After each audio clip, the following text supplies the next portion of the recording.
If my gran could see this right now, she would be traumatized.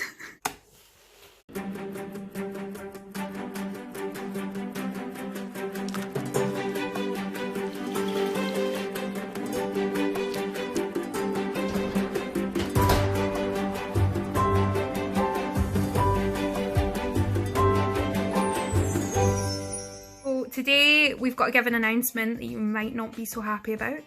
And that announcement is, you'll be putting up with us again this week because it's week 5 of the Great Bute-ish Bake Off. Gosh, that's a mouthful. Last week's challenge was a bit harder and required a bit of research, but that did not stop you lot.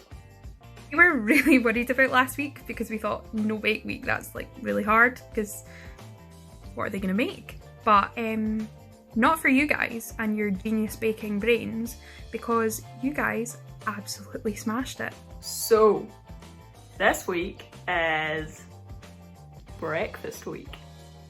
And since breakfast is the most important meal of the day, we want you guys to show us how to start your day the right way. So this week is all things breakfast food, so you can keep it simple with a bit of toast, or you can go wild. It's up to you. Waffles, would you have pancakes? Would you make a breakfast muffin? Breakfast burrito? Would you have a breakfast smoothie? Anything breakfast. Just get your breakfast on. Whatever you decide to do, we can't wait to see it. Here is our breakfast bakes that we 100% made in the morning when we got straight out of bed. Breakfast. I decided to make my go-to cinnamon rolls, which I make all the time when I'm at university. To start with, I weighed out and mixed together flour, sugar, cinnamon and a pinch of salt. I always add just a little bit extra cinnamon. I whisked together milk, 2 egg yolks and melted butter in a jug, and then added it to the dry ingredients. Then I mixed it together until it became a soft dough.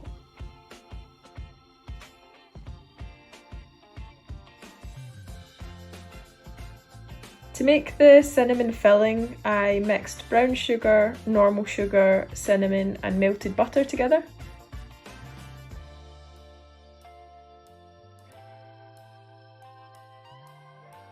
Rolled out the dough to a rough rectangular shape and then spread on the filling. And it is looking. I then rolled it up lengthways and cut it into even sections.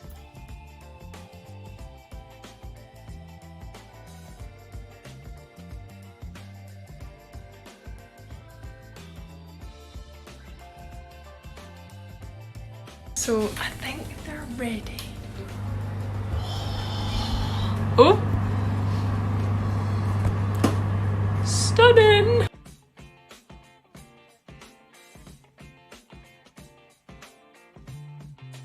Pretty sure that effort would get a Ball Hollywood handshake.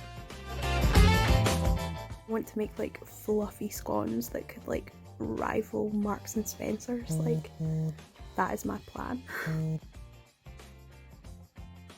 I weighed butter and flour into the mixing bowl and then rubbed them together until they formed a sandy texture. Then I added 5 teaspoons of baking powder, some sugar and 2 eggs and gave it a good mix. I then measured out 250 millilitres of milk with my best concentration phase and added it gradually to the mixture to form a wet dough. It's so sticky! Okay, so I'm gonna add more flour.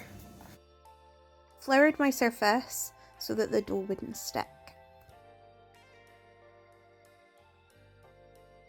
I think we might have saved it.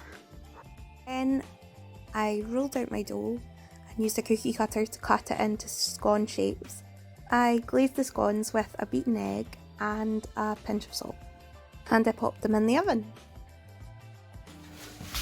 Why aren't they rising? They're not rising. They've been in for 10 minutes and they're not rising. I'm panicking. So, after seeing that they weren't working in the oven, I was like, okay, I'm going to go back and look at the recipe. strong bread flour, not plain flour. I'm starting to think that may have been like a key component to the scone making process.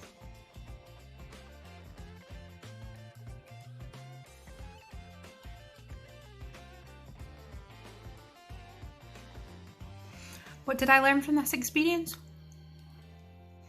Baking is a science, so always read the recipe. As always, it's your turn. We're so excited to see what you come up with again this week, and we only kind of wish that we could taste them, but seeing the amazing pictures that you're sending in just always makes us smile, and it is the best part of our week. We love how involved you guys have all got and how creative you've got with all our challenges, and we just want to say thanks for sticking with us. The very prestigious Star Baker will be announced on Monday, so Stay safe and happy baking!